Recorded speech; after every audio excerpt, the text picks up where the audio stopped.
কেউ তো আর ইচ্ছা করে মানে আউট হতে চায় না। নতুন বলে সবচেয়ে ডিফিকাল্ট জব ব্যাটিং করা। ব্যাটসম্যানরা মানে প্রত্যেকজনই আমরা হয়তো সেট হয়ে আউট হয়েছি, তো হয়তোবা এটা হয়তো আমাদের ব্যাড ডে ছিল।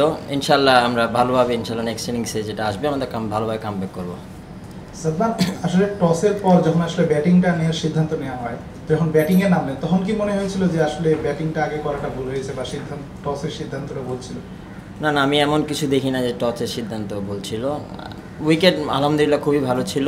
হয়তো বা আজকে আমার দিনটা ছিল না, ইনশাল্লাহ ভালো হয়ে যাবে ইনশাল্লাহ। কিছু কিছু আউট হয়তো বা কিছু কিছু শর্টস হয়তো বা আজকে মানে আমরা হয়তো বা ভুল হয়ে গেছে। তো শর্টস তো ক্রিকেটের একটা পার্ট, তো এটা তো না খেলে স্কোরটাও আসবে না আর রানটাও স্কোর বোর্ডে হবে না বড়। শর্টস তো অবশ্যই, শর্টস না খেললে তো রানও হবে না। আপনার গলেও আমরা মোটামুটি ভালোই শর্টস খেলছি, যেগুলো হয়তো বা বাউন্ডারিও আসছে। তো আজকে আনফর্চুনেটলি সবাই হয়তো দিনটা ছিল না আমাদের।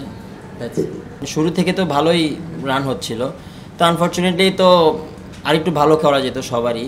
তো হয়তোবা কেউ হয়তোবা সেট হয়ে আউট হয়েছে যে রানটা আর ওরকম বড় হয় নাই। উইকেটটা ছিল একটু স্লো ছিল, এটা সত্যি কথা। তো আশা করি 270 280 গুড স্কোর। ক্রিকেট খেলায় যখন একটা ব্রেক আসে তো ওটা অবশ্যই প্লেয়ারদের জন্য, হয়তো ব্যাটসম্যানের জন্য আবার নতুন করে সেট হইতে হয়, তো হইতে পারে ওইটাও একটা কারণ।